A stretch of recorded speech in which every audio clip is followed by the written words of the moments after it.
right, let's transition from week 9 to week 10 as we officially move into the second half of the season here. And we are being treated with a couple of awesome matchups within this division. Absolutely cannot wait to see what goes down and how things shake up within the NFC West. Let's start in the 4:05 p.m. Eastern window as the Arizona Cardinals are looking to build some momentum here. They just break their 5-game losing streak on Monday Night Football. They're 3-5. They're on the road going in front of the 12s and the Seattle Seahawks, who are on a heater right now at 6-2 and are at the top of this division. Jake, I'll start with you on this one here. Cardinals, Seahawks, how do you view this one and who ends up taking it in your opinion?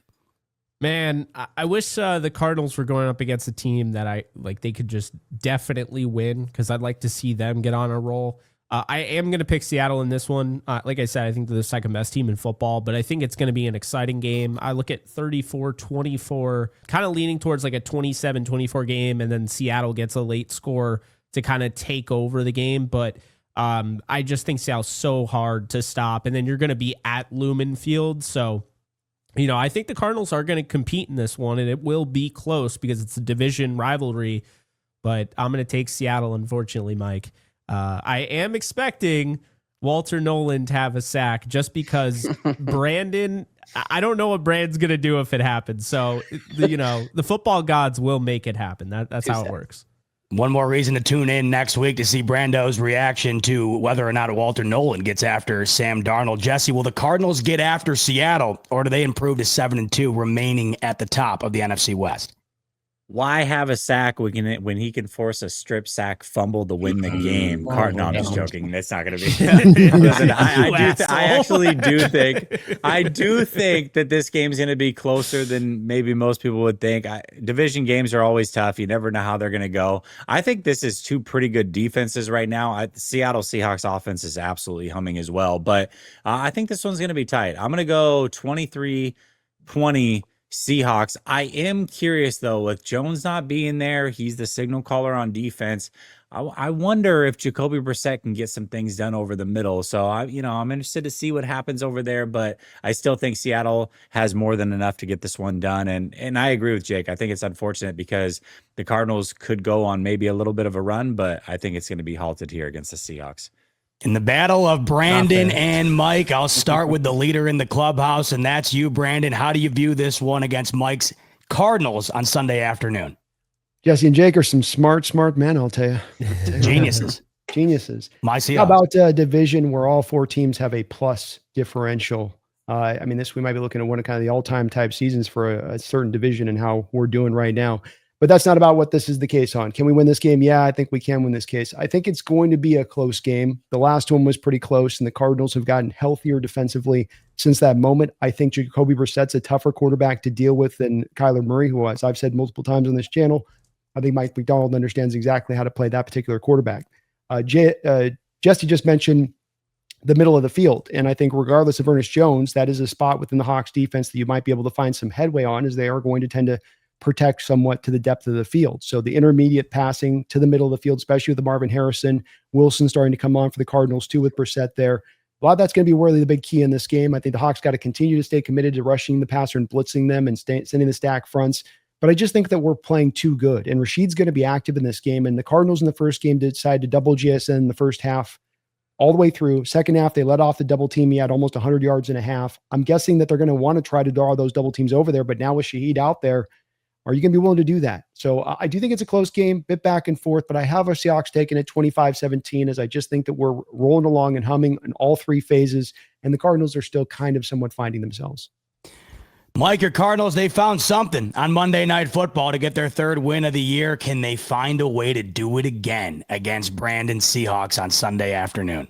One thing I will agree with everybody here in this roundtable, that it's going to be a close game. That's for sure. Every single game that the Cardinals have played have been a close game. I think we lost, 13, 14 points in all 5 of these games that we ended up losing. So yeah, this is going to be another division matchup here for the Cardinals to go. And it's not going to be easy going to Lumen Field and try to get the win, but I think we're riding something here, man. I think we're riding the wave here. And yes, call me Homer, but I have a new revive of life with this Arizona Cardinals offense, because believe it or not, Jacoby Brissett is actually converting at a crazy high when it comes down to third down conversions right now. I think in the first half, he was like 7 for 9, and that's including like a 3rd and 17, 3rd and 9. He's seeing these guys open. Trey McBride's going to have a monster game. Marvin Harrison Jr. is probably going to have a pretty solid game, but I think it's going to be ride and die with Trey McBride. So I'm going to be leaning on my Arizona Cardinals with the upset. Yes, I'm going to do it. 23-20. I got my Arizona Cardinals winning this in Lumen Field.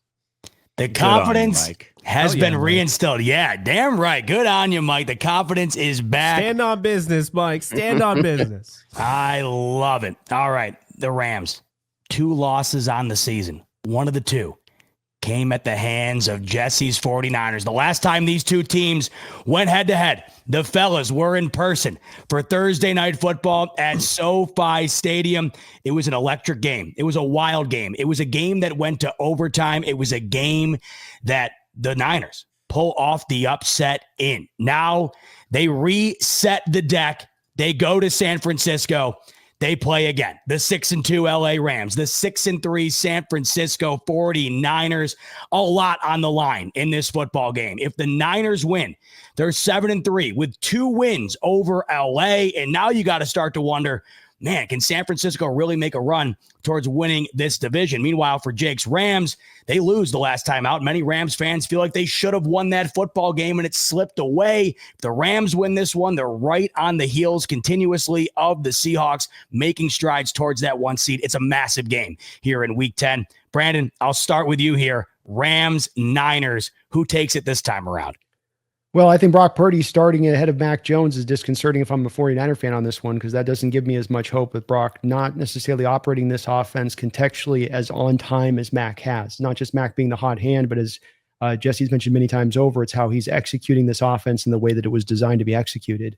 I think that the Rams are doing a little bit similar to my Seahawks, where they're rolling at the right time. Things are heating up, getting Ferguson acclimated into the offense now, much like my Arroyo on our 2nd round pick, and taking a little bit of time to start to see why this guy's 2nd round pick. What is he going to do here with this offense to add to it? You've got now Adams fully acclimated in with Stafford. Puka still doing his thing out there. Defensively, they're going to get after it. And then the 49ers just keep getting weakened every week. This has got to eventually hit a head. And losing Michael Williams, and you eventually run out of replacements. I think this is the week that we start to feel that's a little bit too far for them. Not to mean that Rams are a great team. They could beat them if they were full strength, but I think it's just too much, particularly this week. And how about the 49ers getting 2 home games against the Rams in one season? Oh, I'll go ahead and give the Rams this one pretty comfortably, 31-19. No crowd noise pumped into the stadium maybe this time around, as we heard about last time. Mike, Niners, Rams, what do you make of this Week 10 showdown?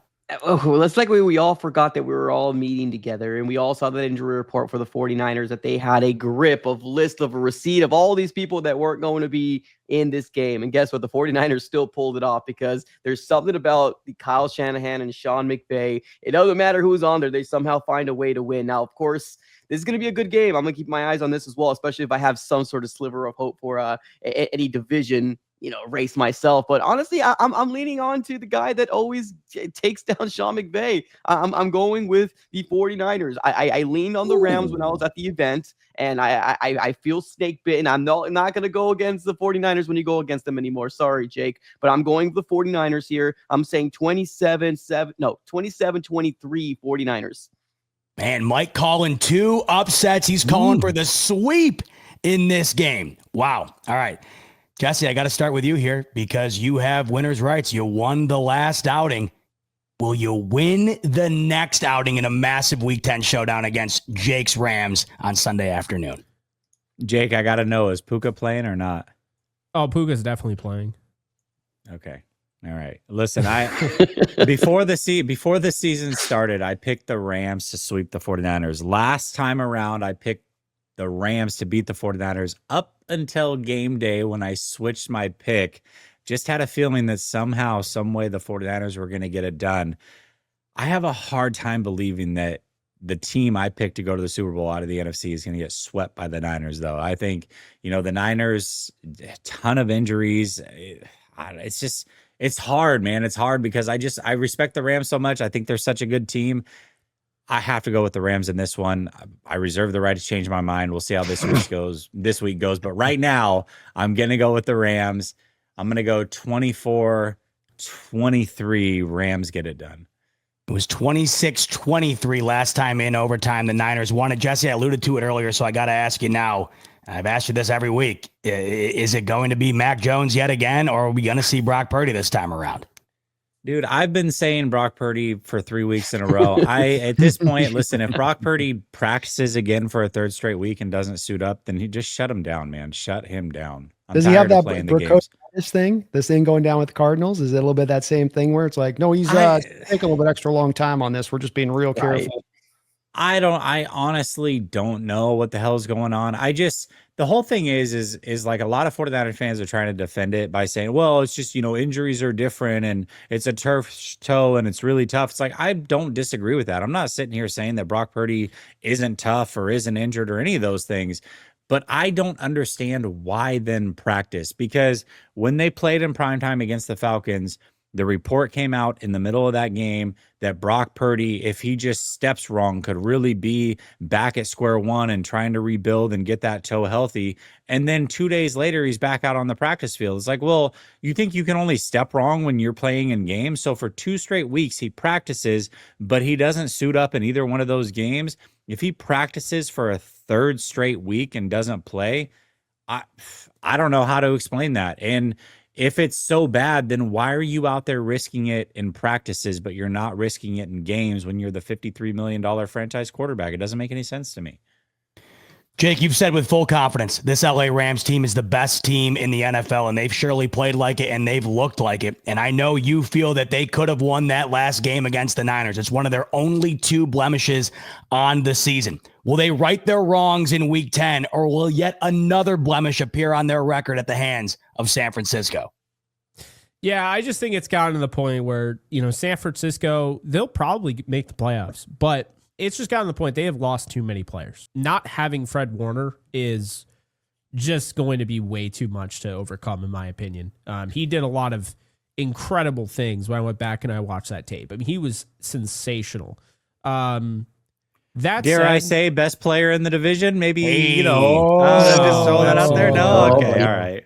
No, we watch Puka Nacua. It's like, it's JSN at this point. What are we even talking about? No. JSN. Let him go there. Hey, I was up here saying JSN's going to be a superstar, so get ready. But the thing about Nacua is he's not a wide back when everybody used to go, ooh and ah over Deebo Samuel. Puka Nacua is a wide receiver tight end. He plays the game differently than any wide receiver in football. He's better than Jamar Chase. He's better than JS. He's better than any receiver. You can name anybody. He is better, because they were saying, oh, well, he only wins because Sean McVay draws up plays, but now he's winning on the outside, 1v1, doubled. It doesn't matter. He's just Puka Nacua. So here's the deal. The big thing for me, it's not even Nacua. It's the fact that the Rams in that 49er game were heavily reliant on the fact that they really just wanted to force the hand of Matthew Stafford to Davante Adams. They were trying to force a connection that wasn't there. Now it's there. Davante Adams has caught 5 touchdowns in the last 2 games. Matthew Stafford has thrown 9 touchdowns. Should have been 10, but a bullshit face mask call that I'm not going to get too much into. He's thrown 9 touchdowns in the last 2 games, okay? He's the best quarterback in the league. Davante Adams is the most dangerous receiver in the red zone right now. Like, there's nobody. He has 8 touchdowns. So here's the deal. I think they figured that out. I think they're on the same page. I think it will be easier to move the football, even though they had a really decent time moving the football against 49ers last time. The biggest issue was the defense. I don't know who's going to play quarterback. I don't care. They'll beat either one. Mac Jones, they've seen. They're not going to play him like he's Josh Allen. Hopefully not. And Brock Purdy, every Rams fan wants Brock Purdy to play. He will throw 2 picks, and it will be a blowout if he plays. I have the Rams winning this game against Mac Jones, though, 31-19. I think the Rams do get it done, and I think this is going to be a game where the Rams control most of it. And I'll be there. So nice. That'll be fun. 2 for 2 on the Niners. Oh, yeah. Listen, I'm flipping it. If you're going to be there, I'm no, let's go. Niners 24, Rams 23. No chance. That's the SoFi curse, which I am going to be at the Lions game. And God, if I have to watch the Rams lose to the freaking 49ers in person twice and the Lions, I might never go to a game again. I love it. Your second favorite team. I don't know who you're going to root for in that one. You got to check out our friends over at Sleeper. And I've already built a slip for us for what could be the game of the year, fellas. Thursday night football, Broncos, Raiders. I know we all can't wait for that one. And if you're like me, you're damn right. And if you're like me, you're thinking to yourself, I gotta get up and find a way to watch this. I need a reason to watch this. I got a reason for you. A sleeper slip. Here's mine. I got Brock Bowers getting in the end zone. Bo Nix with the free pick, more than a half yard. And then Geno Smith, sorry, Brandon, less than 212 and a half yards in this one. That's good for a 7x multiplier. If you want to tell that one or create your own, link in the description below. Click that and sign up for a Sleeper account. Once you do, you will immediately get a free $20 entry to try out Sleeper completely free. You can use it on Thursday Night Football, Week 10 upcoming up here, or the NBA, NHL, you name it, it's all there. Once you use that free $20 entry, use the promo code RTS. And that'll get you a 100% match up to $100 on your first deposit. Terms and conditions apply. See Sleeper terms of use for details. Currently available in over 25 states. Check out Sleeper in the link in the description below today.